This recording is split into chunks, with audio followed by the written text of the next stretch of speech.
আসসালামু আলাইকুম প্রিয় দর্শক, অন্য মঞ্চের আলাপচারিতায় আপনাদের সকলকে স্বাগত জানাচ্ছি। আপনারা এরই মধ্যে জেনেছেন ইনকিলাব মঞ্চের প্রতিষ্ঠাতা এবং ঢাকা ৮ আসনের জাতীয় সংসদের জন্য মনোনয়ন প্রত্যাশী শরীফ ওসমান হাদি সিঙ্গাপুরে মৃত্যুবরণ করেছেন। আমার যেই আলোচনাটা যেই জায়গাতে আমি করছি সেটি হচ্ছে যে তাকে কেন্দ্র করে ইনকিলাব মঞ্চ ডাক দিয়েছে যে সবাইকে শাহবাগে আসার জন্য, জড়ো হবার জন্য, এবং তাদের যে মোদ্দা কথাগুলো এই শাহবাগে এসে তারা কি করবে সেটি হচ্ছে সারা বাংলাদেশকে অচল করে দিতে হবে, অসহযোগ আন্দোলন করতে হবে, ভারতীয় হাই কমিশন ঘেরাও করতে হবে, বাংলাদেশকে অচল করবার মধ্য দিয়ে ভারতকে মেসেজ দিতে হবে, সার্বভৌমত্ব রক্ষা করতে হবে, এই ধরনের নানান ধরনের কথাবার্তা। অর্থাৎ শাহবাগে জড়ো হয়ে একটা অ্যানার্কি বা বাংলাতে যেগুলোকে আমরা বলি নৈরাজ্য তৈরি করা, সেটা তৈরি করবে, এই ধরনের একটা প্রস্তুতি গ্রহণ চলছে। আমি একদম লিগ্যাল পার্সপেক্টিভ থেকে কয়েকটা প্রশ্ন তুলতে চাই যেটা আমার মনে হয় এই মুহূর্তে জরুরি। প্রথম কথা হচ্ছে যে হাদিকে যারা হত্যা করলো বা হাদি নিহত হলো, এরকম রাজনৈতিক কর্মী বা এই ধরনের নৈরাজ্যকারী হত্যাকাণ্ডের শিকার হয়েছে বাংলাদেশে, এটা নতুন না। অনেক সন্ত্রাসী এর আগে হত্যাকাণ্ডের শিকার হয়েছে, এক গ্রুপের মাধ্যমে আরেক গ্রুপে। একটু মাঝে মধ্যে দুই একটা খুন খারাপি হয়, এই যে হাদির একটা ঘটনা হয়েছে, আমরা এগুলো বিচ্ছিন্ন ঘটনা বলে মনে করি। আলটিমেটলি ঘটনাটা যে হয়েছে সেটা হচ্ছে যে এই হাদির এই হত্যাকাণ্ডের তদন্ত আইন শৃঙ্খলা বাহিনী করবে, খুঁজে বের করবে কারা খুন করেছে, কিভাবে খুন করেছে, কিভাবে হলো। কিন্তু এটির সাথে বাংলাদেশের সার্বভৌমত্বের সম্পর্কটা আসলে কি? এইটার সাথে বাংলাদেশের সার্বভৌমত্বই বা কি? এইটার সাথে অন্যান্য দেশের সম্পর্কই কি? ভারতের হাই কমিশন ঘেরাও করবে ঢাকাস্থ যেটি আছে সেটা, এবং ঢাকার বাইরে যা আছে সেখানেও আক্রমণ হতে পারে, এগুলো আমি শুনেছি। আমি এখনো পর্যন্ত বুঝতে পারিনি যে হাদির এই মৃত্যুর সাথে সার্বভৌমত্ব ভারতের সম্পর্ক কি। ভারতের সম্পর্কের একটা ক্লু আছে এইটা বলে যে যারা খুন করেছে বলে অ্যালেজডলি বলা হচ্ছে, যদিও নিশ্চিত না যেহেতু ট্রায়াল শুরু হয় নাই, কোনো প্রমাণ নাই, তদন্ত নাই, বলা হচ্ছে তারা ভারতে পালিয়ে গেছে। তো অতীতে তো আমরা এর আগেও দেখেছি যে বাংলাদেশে খুন খারাপি করে আমেরিকাতে চলে গেছে। জাতির জনককে হত্যাকাণ্ডের পরে লিবিয়াতে গেছে খুনিরা, আমেরিকাতে গেছে, কানাডাতে গেছে। 10 লাখ অস্ত্র মামলার আসামি কিংবা গ্রেনেড হামলার আসামি ইংল্যান্ডে ছিল। বুদ্ধিজীবী হত্যাকাণ্ডের অন্যতম হোতা চৌধুরী মঈনুদ্দিন ইংল্যান্ডে দশকের পর দশক কাটিয়ে দিয়েছে। মালয়েশিয়া, মধ্যপ্রাচ্য, এরকম অনেক জায়গাতে খুনিরা গিয়ে পালিয়েছে। শুধু পার্টিকুলারলি একটা খুনের ঘটনাতে ভারতকে এইভাবে আঙুল তোলা, ভারতের হাই কমিশন দখল করা, এইটা যতটা না এই ক্ষোভের বহিঃপ্রকাশ ততটাই রাজনৈতিক। বাংলাদেশে ভারত বিদ্বেষী যেই অংশটা আছে 5ই আগস্টের পরে, তারা সেটাকে সম্প্রসারণ করে পুরো বাংলাদেশ ব্যাপী যে ছড়িয়ে দেবার যে তাদের উদ্দেশ্য, সেই উদ্দেশ্যেরই এক একটা পরিকল্পনা, বই অন্য কিছু না। আপনারা আমাকে একটা কথা বলেন তো, যে ধরা যাক ভারতে পালিয়ে গেছে, ভারতকে সেটা জানানোও হলো, ভারত সেই অপরাধীদেরকে ধরলো, আমি যুক্তির খাতিরে ধরে নিচ্ছি যে ভারত তাদেরকে ধরলো। এখন আপনারা যারা দাবি করছেন তারা অবৈধ রাস্তাতে ভারতে ঢুকেছে, ভারত যদি তাদেরকে ধরে তাহলে ভারতের যে ইমিগ্রেশন অ্যাক্ট আছে সেই অ্যাক্ট অনুযায়ী ডেফিনেটলি কেউ যদি অবৈধভাবে অনুপ্রবেশ করে ভারতে, তার বিচার ভারতে হবে। ভারত তো যদি ধরেও সে তো বাংলাদেশের কাছে ফেরত দিবে না, ভারত সেখানে বিচার করবে, একটা লম্বা ট্রায়াল হবে, শাস্তি হবে। বাংলাদেশ যদি সেই পর্যন্ত অপেক্ষা করতে পারে এবং সেই শাস্তি শেষ হওয়ার পর বাংলাদেশ অথরিটির অনেক রুলস এন্ড প্রসিডিউর আছে যেটা মেনটেন করে ভারত হয়তোবা ফেরত দেবে, সেগুলো ডিপেন্ড করবে অনেক রুলস এন্ড রেগুলেশন, আইন, এগুলোর উপরে। আমি সেগুলোতে যাচ্ছি না। আমার কথা হচ্ছে যে শরীফ ওসমান হাদির এই হত্যাকাণ্ডের মধ্য দিয়ে বাংলাদেশের সার্বভৌমত্বের প্রশ্নটা কি, এইটা জানা দরকার। আমার একই সাথে জানা দরকার যে ভারতের সাথে এটা সম্পর্কটা কি, ভারত এখানে কি করেছে। একই সাথে বুঝতে পারছি না আওয়ামী লীগই বা এখানে কি করেছে। কেননা যেই ছেলেটি বা যেই ছেলে দয় বা যেই গোষ্ঠী তাকে হত্যা করেছে বলে এদের পক্ষের লোকজনই বলছে, আমরা দেখতে পাচ্ছি যে তারা ওসমান হাদির নির্বাচনী প্রচারণাতে অংশ নিয়েছে, শরীফ ওসমান হাদির সাথে তার ইনকিলাব মঞ্চের কালচারাল সেন্টারে যাচ্ছে, তার সাথে বসে চা খাচ্ছে, তার সাথে ঘুরছে। আমি আগেই বলেছি যে 5ই অগাস্টের পরে যখন এই জুলাই সন্ত্রাসীদের সাথে বা এই এনসিপি বলেন, এই টোকাইরা বলেন, এদের সাথে আগে আওয়ামী লীগ করতো, আগে যুবলীগ করতো, আগে ছাত্রলীগ করতো, এমন কেউ যদি তাদের সাথে থাকে, আদৌ কি তারা আওয়ামী লীগ? এটা তো সবাই জেনে গেছে যে আওয়ামী লীগ, ছাত্রলীগ, যুবলীগের লুঙ্গির নিচে অনেকে ছদ্মবেশ ধারণ করেছিল।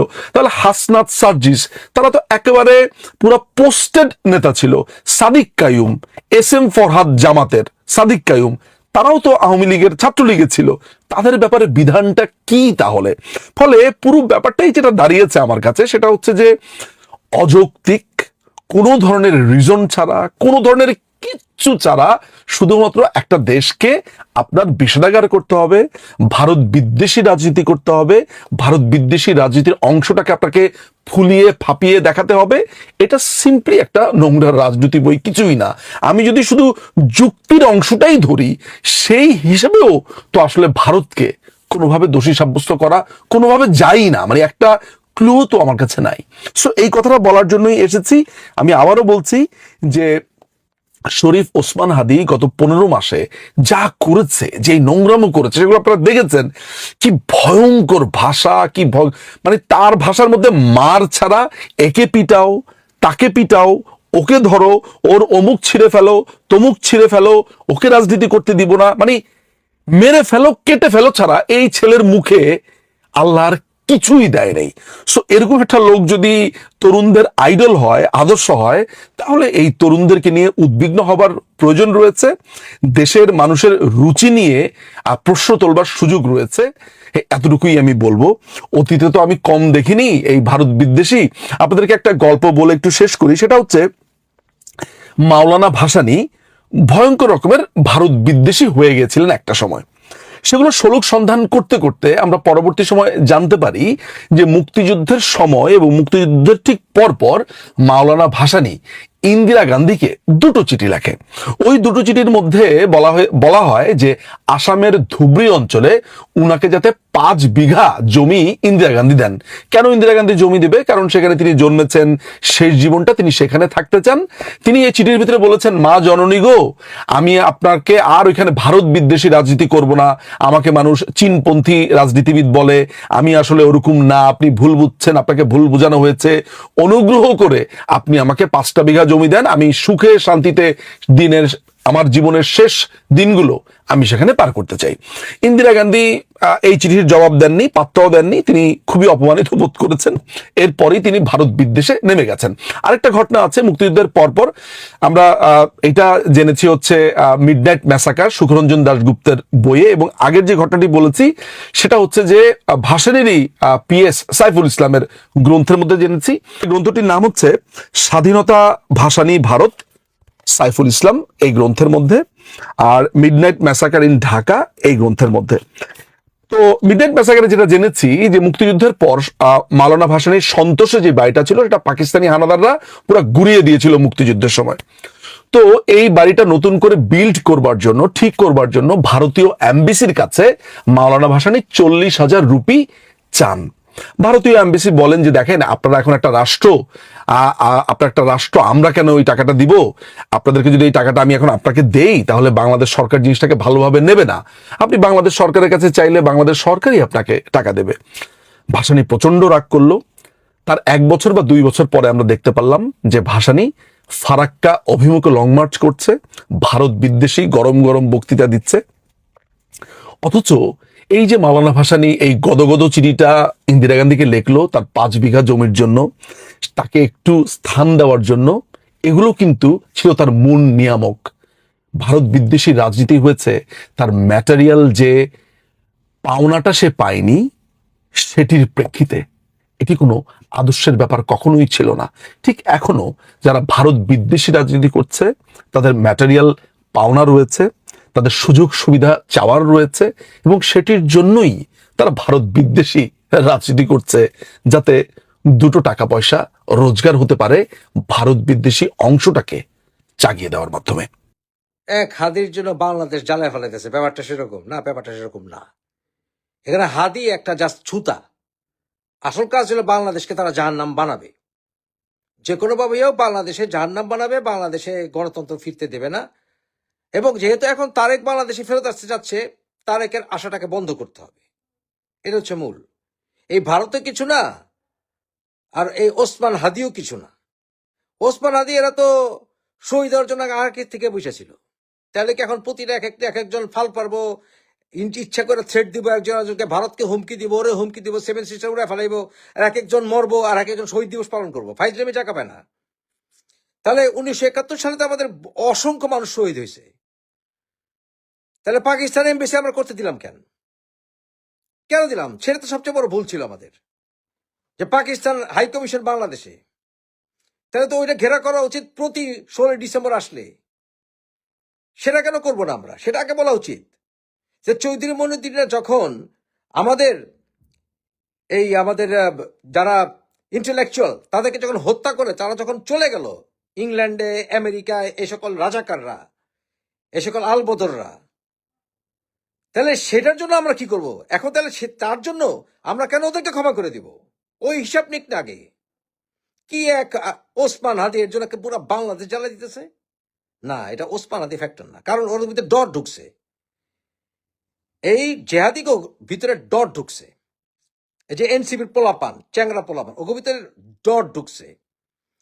চ্যাংরা তো রক্ত গরম তো, ওই যে ফাল পারছে, মনে করছে হাসিনারে ফালাই দিছি, জনগণরে আসলে ওকে পিছিয়ে ছিল ওই সময়, অগতের শক্তিটা দূর, ওইটা তারা বুঝে নাই। ওটা এখন বুঝবো, বুঝছেন না?